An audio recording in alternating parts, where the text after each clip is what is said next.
There, Flex EcoBoost. Don't mind the edge wheels and tires. Dad likes fatter tires.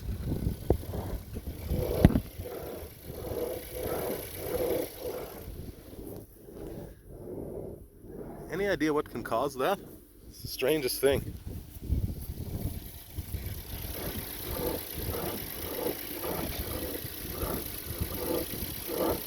Tire steering seems to work fine, but it's making lots of noise. Let's go full lock.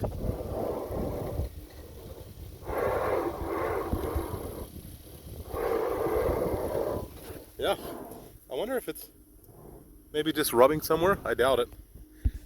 Any suggestions?